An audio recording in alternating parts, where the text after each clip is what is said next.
버리는 것이 없게 하라 라는 말씀인데, 오래전에 제가 책을 보면서 혼자 낄낄 웃었던 내용이 있어서 소개할까 합니다.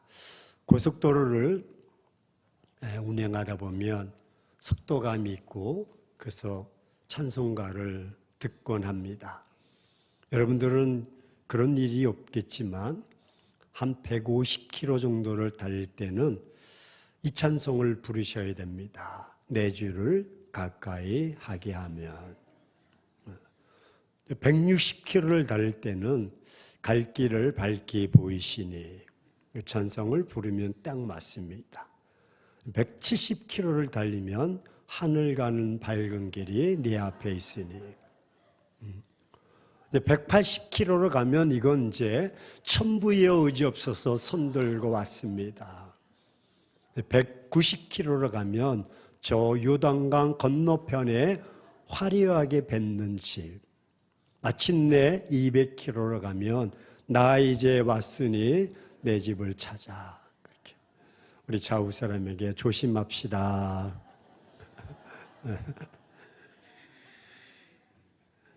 산부 시간에는 시간이 없어서 할까 말까 하다가 어쨌든지 여름을 맞이해서 고속도로를 달릴 때 꼭 유념하셔서 110km로 이렇게 지키셔서 달리시기 바랍니다. 예수님은 전도 여행에서 돌아온 제자들 데리고 벳세다 마을 고을로 가셨습니다. 벳세다 마을은 고기잡이의 집이라는 뜻을 가지고 있습니다. 왜냐하면 갈릴리 호수와 요단강이 맞닿는 그 경계 연안에 위치해 있었기 때문입니다. 보면은 참으로 조용한 동네요, 아주 평온한 동네였습니다.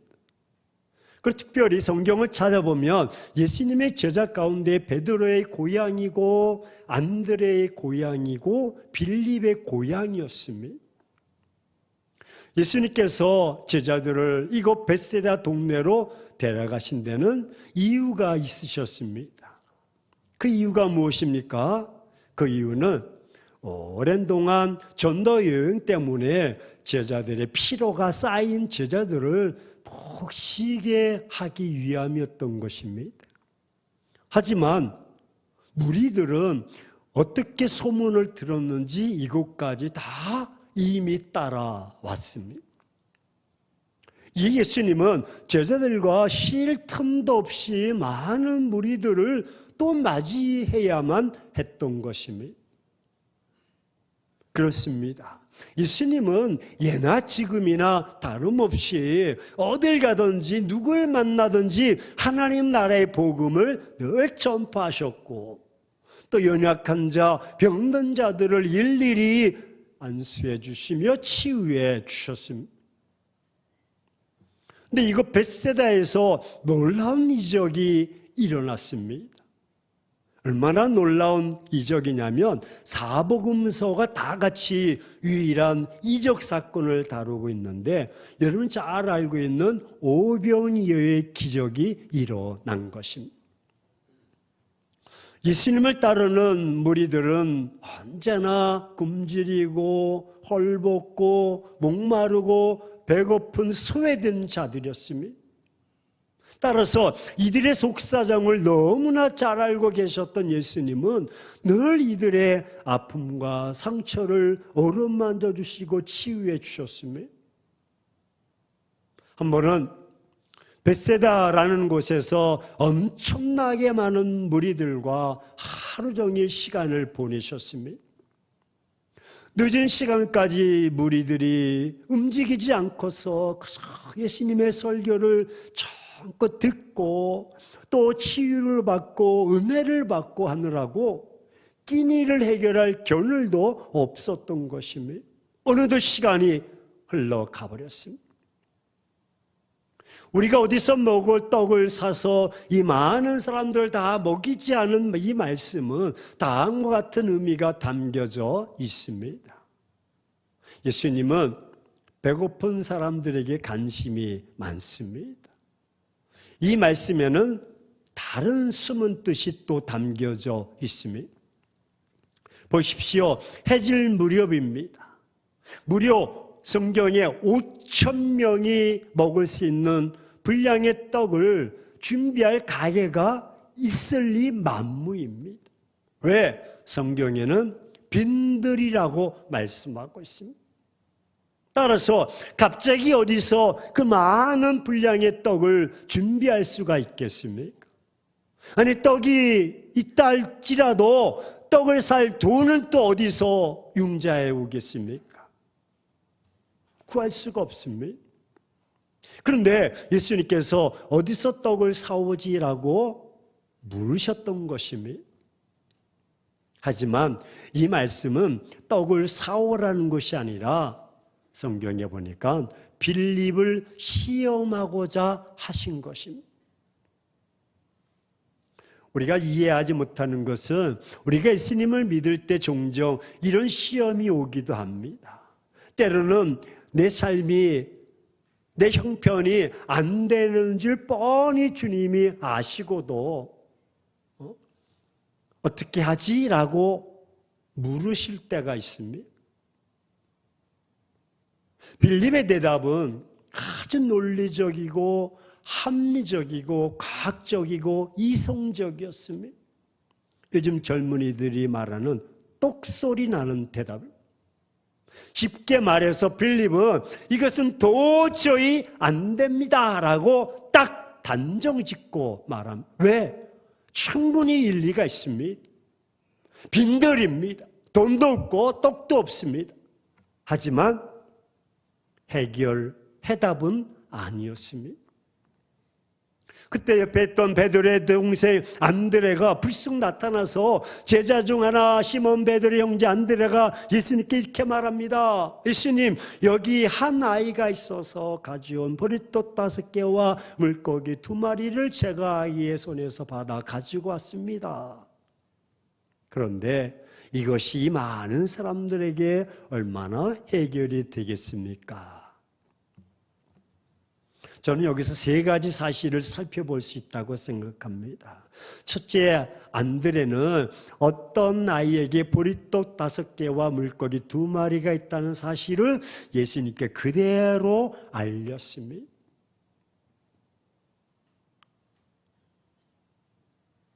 둘째는 어떤 아이가 보리떡 5개, 물고기 2마리에 있다는 것을 알리고 예수님은 우리에게 모든 문제를 해결하라고 말씀하신 것이 아닙니다.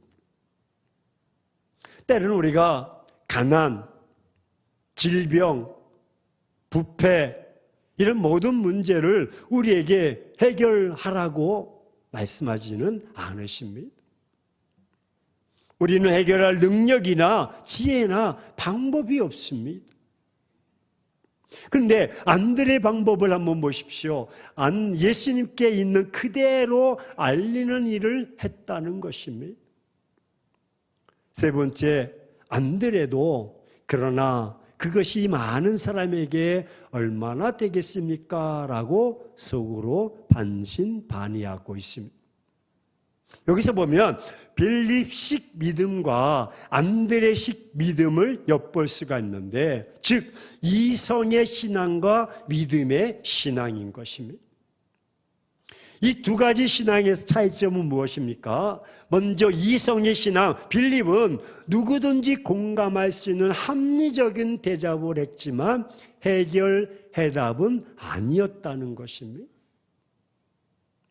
반면에 안드레는 이성적이고 논리적인 대답은 아니었지만 예수님이 원하시면 어떤 기적이 일어날 것을 믿고 가능한 한 최선의 것을 드렸다는 것입니다. 따라서 빌립과 안드레는 어떤 차이가 있습니까? 빌립은 비관적이고 부정적인 이 방식의 믿음을 가졌다면 반면에 안드레는 희망적이고 긍정적인 방식의 믿음을 소유했다는 것입니다. 안 되는 일이지만, 불가능한 일이지만 주님은 하실 수 있습니다라고 생각한 것입니다. 나는 반신반의할지 몰라도 주님이 이곳에 계시니까, 주님이 원하신다면 될 수 있습니다. 빌립은 따라서 예수님의 결정을, 존재를 알아차리지 못했습니다. 반면에 안드레는 예수님의 의도를 읽고 눈치챘습니다. 저는 이렇게 생각합니다. 기적은 예수님의 하나님의 의도와 말씀이 있어야 일어난다는 것입니다. 내가 의도한다고 기적이 일어나지는 않습니다. 기적은 왜? 하나님의 손 안에 있기 때문에 그렇습니다. 기적은 하나님 예수님의 손에서 역사하는 것입니다. 여러분, 예수님은 이 모든 상황을 너무나 잘 알고 계십니다. 그래서 음식을 동네에서 사오라고 하는 것이 아니라 이 사건을 통해서 당신의 문제 해결을 보이시기 위함이었던 것입니다. 보십시오. 이 소년이 예수님께 드린 보리떡 5개는요, 히브리어로 마슈나라고 합니다. 일반적으로 사람이 별로 먹지 않고 짐승이 먹는 음식입니다. 그러니까 아주 가난한 사람이 값이 아주 사니까 할 수 없어서 먹는 마슈나, 떡인 것입니다.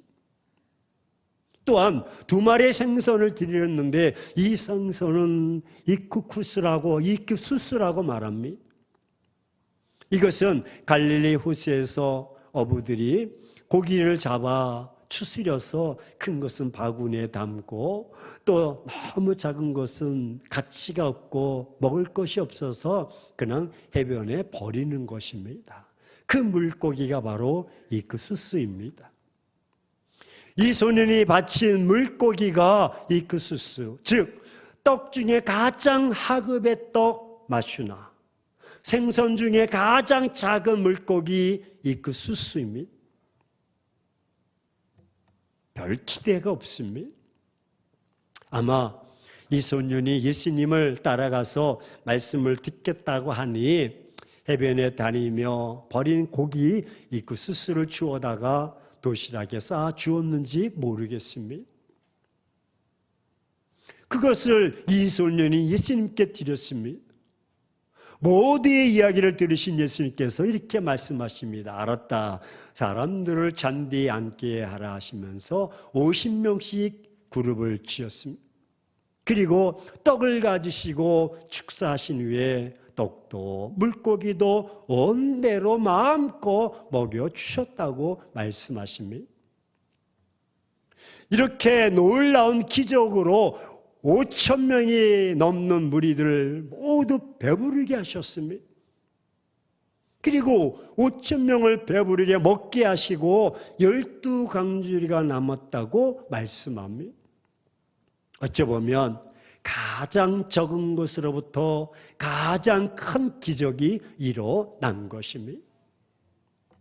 예수님의 이들을 먹이신 방법은 곁에 있는 제자들도 믿기 어려웠을 것입니다. 왜? 마슈나 작은 거, 이쿠수스도 작은 거. 본문을 기록한 누가도 의사였지만 곁에서 보고 나누고 먹었지만 달리 설명할 방법이 없어서 축사하셨다고만 남기고 있습니다. 이날 모두는 아주 특별한 양식을 영문도 모르는 채 배불리 먹고 즐거워했을 것입니다. 그렇지 않겠습니까? 계속 배불리 먹는 것도 즐거운데 그 작은 것에서 계속 띄워줘도 계속 나오니 얼마나 신기하고 놀라웠겠습니까? 더욱이 예수님이 축사하신 음식이니 얼마나 맛있고 모자랄 염려도 없이 배불리 먹었으니 많이 행복했을 것입니다. 모두가 배불리고 즐거웠는데 마무리에 예수님께서 느닷없이 이렇게 말씀하십니다. 얘들아, 남은 조각을 거두고 버리는 것이 없게 하라. 이렇게 말합니다. 이때 이 분위기는요, 우리 한번 따라서 한번 해봅시다. 썰렁. 지금 배불리 먹고 제자들이 띄워주는데 50명씩 그룹 짜가지고 A그룹 끝나면 B그룹 끝나면 C. 이건 뭐야? 이건 뭐 하는데요? 야, 나 먹었거든. 그건 이게 어색하기 끝이 없는 거야. 저 같아도 야, 마음껏 먹어라, 야. 다 가져가라, 뭐. 이양 인심 쓰는 거. 갑자기 버리는 것을 걱정하시는 이 예수님의 말씀은 모두의 분위기를 깨트려 버리는 그런 말씀으로 들리지 않겠습니까? 이건 뭐지? 이 양 주신 것이니 마음껏 먹고 필요한 사람이 있다면 싸가지고 먹게 하시면 얼마나 좋겠습니까? 더 필요해? 그래, 싸가지고 가. 우리 식당에서 가끔 보면 결혼식이나 또는 장례를 치르면 고맙다고 오늘 떡은 아무개 집사님 가정에서 섬기십니다. 그러면 뭐 3개, 많게는 5개씩 이렇게 가져가면 거의 모자람이 없이 떡이 좀 남습니다. 근데 이제 떡이 조금 필요하신 분들은 그 떡 주변에 왔다 갔다 하십니다. 비닐봉지 들고. 근데 제가 그때 다 가만두시고 먹으세요. 다 그러면 뭐야 목사님. 분위기가 완전히 깨지는 거예요. 그건 저는 못 본 척 합니다. 누군가가 싸가려고 준비하고 있었던 자들에게 있었을 것인데 야 그거 다 모아 얼마나 당황스럽겠습니까? 또 다른 곳에 나누어 줄 것이라도 생각나셨을까? 평소 예수님은 넘치게 나누어 주시고 따로 무엇을 챙기신 분이 아닙니다. 왜? 그때마다 기도하시면 무에서 유를 창조하시는 분이시기 때문에. 그런데 오늘은 왜 생각이 바뀌었을까? 마음에 생각이 들지 않을 수가 없습니다. 하지만 버리는 것이 없게 거두게 하신 데는 이유가 있습니다. 그 이유는 예수님께서 버리는 것이 없게 하신 이유는 모든 것이 하나님에게서 나온 것임을 알게 하려 하시는 것입니다. 주신 이가 하나님이십니다. 그래서 사복음서에 마태는 이렇게 14장 19절에 하늘을 우러러 축사하시고 마가도 6장 42절에 하늘을 우러러 축사하시고 오늘 본문에도 하늘을 우러러 축사하셨다. 모두가 하나님에게서 나온 것임을 증명하고 이 사실을 놓치지 않게 하신 것입니다. 왜냐하면 하늘을 열고서 하나님이 주신 것을 버리는 것은 마치 하나님의 은혜를 하나님을 기준히 여기지 않는 삶의 모습이기 때문입니다. 이런 자는 하늘문이 열리는 복을 계속 누릴 수 없음을 알게 하려 하시는 것이죠. 이 땅에 존재하는 모든 것들은 하나님께서 하늘문을 열어 주시는 것입니다. 그래서 우리가 웬 은혜입니까? 라고 고백하는 거죠. 이렇게 하나님의 주신 것에 대한 가치를 알고 기준히 여기는 자에게 하늘의 문이 열릴 줄로 믿습니다. 여러분, 축사하심도 하나님의 방법으로 온 것이요, 떼어주심도 계속 떼어주심도 하나님의 방법이요, 그리고 많은 무리가 배불리 먹고 남은 것도 하나님의 방법이요, 거두게 하시는 것도 하나님의 방법이요, 경고인 것입니다. 사랑하는 행복한 교회 성도 여러분, 우리는 너무도 배불리 먹고 마시는 축복의 시간을 살고 있습니다. 그래서 내가 먹고 마시는 것이 어디서 어떻게 왔는지에 대한 생각이 별로 없습니다. 그저 먹고 쓰고 남으면 버립니다. 그것이 어디서 왔는지 아무도 관심이 없습니다. 그래서 그것에 대한 감사도 없습니다. 이런 삶의 경제 원칙도 없습니다. 근데 예수님의 경제 원칙을 보십시오. 부스러기는 다 모으라라고 말합니다. 인간은 하나님의 방법대로 일어나는 기적과 부흥에 대해서 잘 이해하지 못합니다. 그러나 수학 공식이나 인간의 개념에 맞지 않아도 기적은 일어나는 것입니다. 그래서 오늘 17절에 먹고 다 배불렀더라. 그 남은 조각을 12바구니에 거두었더라. 요한복음 6장 12절에 13절에도 그들이 배부른 후에 예수께서 제자들이 이르시되 남은 조각을 거두어 버리는 것이 없게 하라 하심으로 이에 거두니 보리떡 5개로 먹고 남음이 조각이 12바구니에 찼더라. 할렐루야. 5,000명을 먹이신 사건만큼 위대한 메시지가 없습니다. 5,000명을 배불리 먹이신 예수님께서 이제는 남은 것을 버리지 말고 다 먹으라라고 하십니다. 이 부분을 우리는 또 놓쳐서는 안 됩니다. 불가능을 가능케 하는 지난주의 말씀도 우리가 붙잡아야 되지만 남은 것을 다 모으라고 하시는 말씀.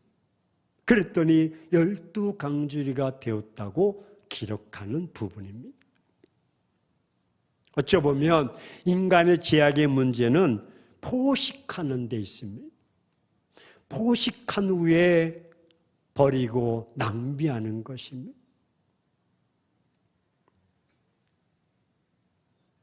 예수님은 기적을 일으켜서 5,000명을 먹이신 일에 아끼지 않으셨습니다. 그러나 남은 부스러기는 아끼셨습니다.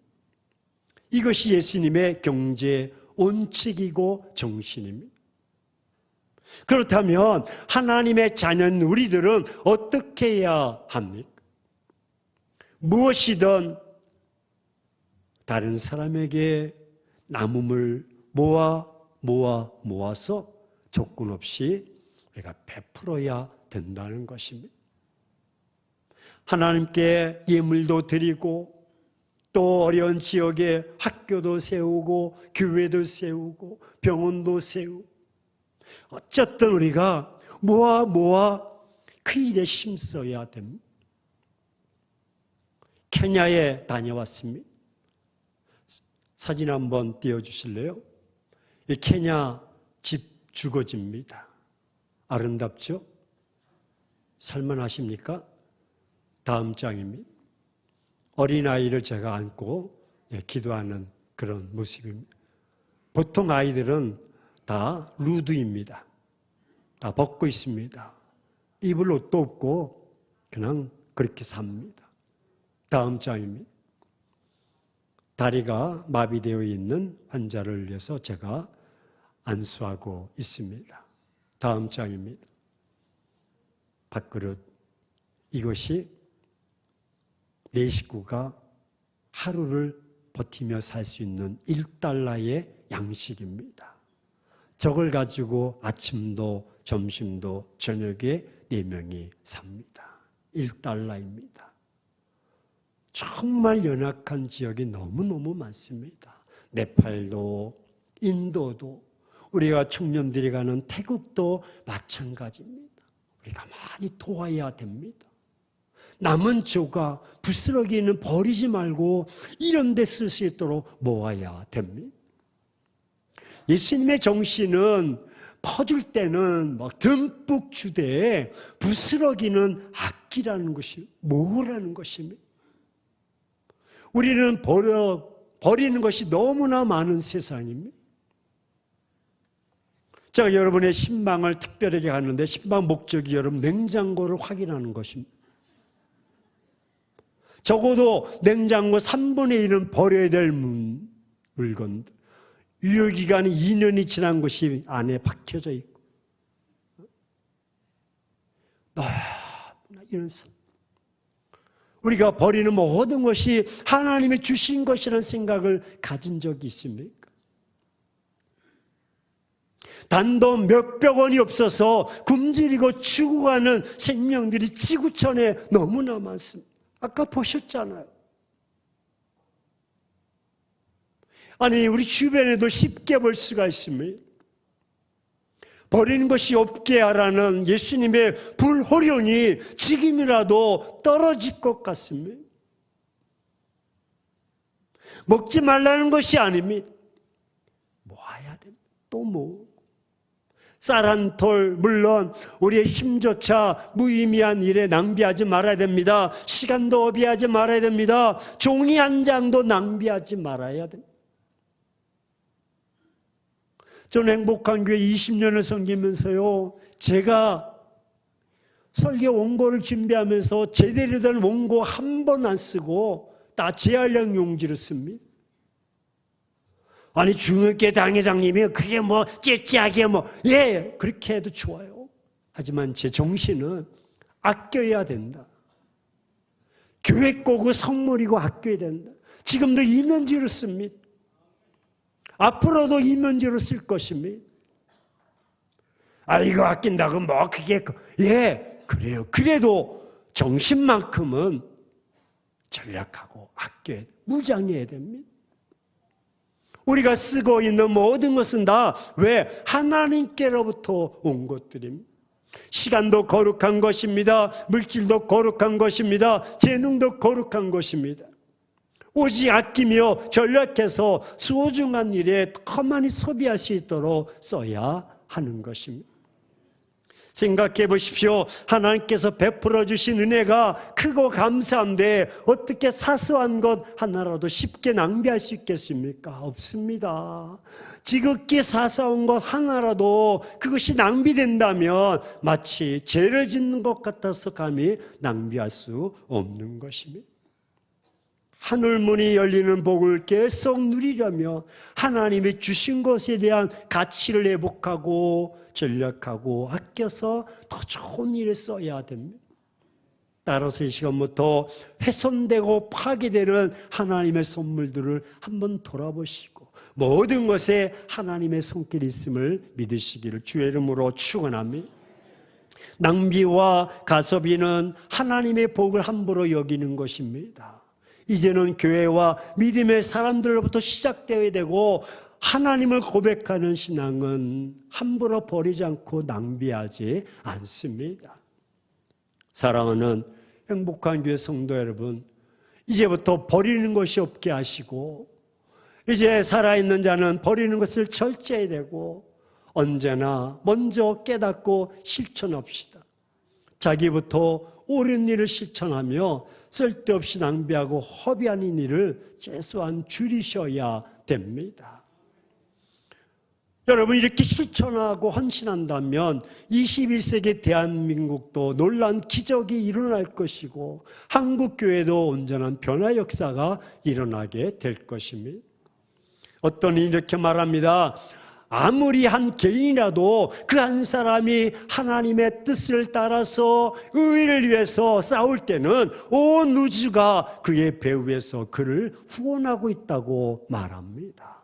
그렇습니다. 아무리 한 사람이라 할지라도 그렇게 실천하면 됩니다. 아끼고 모아서 살아가야 됩니다.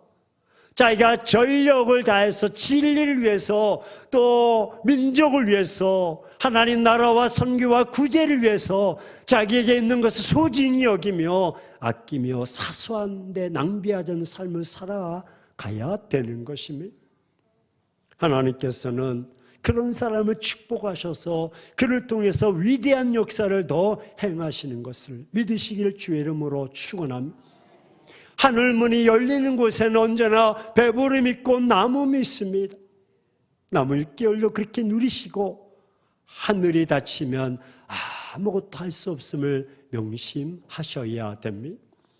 만약 여러분들 말씀을 듣고도 계속 풍요로운 여유와 삶으로 인해서 그냥 허비하고 낭비하고 버리는 삶을 살아간다면 여러분에게도 궁핍함이 찾아올 수가 있다는 것입니다. 하지만 이 말씀을 듣고 주어진 삶에 늘 감사하며 간직하며 소중히 여기며 하나님께로 왔다는 고백으로 그렇게 소중한데 모아 나누는 삶을 살아간다면 여러분의 삶의 풍요함은 계속해서 이어질 줄로 믿습니다. 이제 결단합시다. 한 달간 한번 전략해서 1만 원을 한번 모아가지고 우리 구제와 선교에 한번 동참해 봅시다. 지금도 뭐 그렇게 하신 분도 계시지만 아직까지 동참하지 못했다면 부스러기를 모아 구제와 선교에 한번 동참해 보십시오. 얼마나 기쁘고 감사한지 모릅니다. 봉투를 가져왔습니다. 선교원금 봉투가 있고요. 기아대책 봉투가 있습니다. 저는 선교원금 10만 원씩 드립니다. 기아대책 3만 원씩 드리고요. 케냐의 가부사역 3만 원씩 드립니다. 2023년 1월 달부터 6월 달까지 음으로 양으로 결혼식 주례했다든지 장례를 치르면 수고하셨다고 주신 돈들을 모아서 선교사님, 어려운 교회 목사님, 또 지인들, 또 청년들 이렇게 나눈 액수를 계산해 보니까 400, 500 정도 됩니다. 물론 아내는 모릅니다. 알면 이게 싸움 납니다. 은밀하게. 뒤에서 후원해 주고 그래서 제가 하지만 여러분 그 삶이 얼마나 기쁜지 모릅니다. 받는 사람도 힘이 되지만 주는 사람은 기쁨이 2배가 되는 것입니다. 이제 한번 로비에 우리 자기 이름의 봉투가 없다면 새롭게 한번 모으셔서 5천 원도 좋습니다. 미션을 드립니다. 10,000원도 좋습니다. 선경금에 한번 작정하셔서 우리 한번 따라서 봅시다. 모아서 한번 해보십시오. 그러면 구제하는데 선교하는데 행복한 교회가 여러분이 존귀하게 쓰임받게 될 줄로 믿습니다. 1달러 가지고 4명의 식구가 살 수 있는 그런 애 우리가 동참하면서 하나님 나라를 이루는데 모아서 그렇게 하기로 작정하신 분만 일어나서 찬양합시다. 네.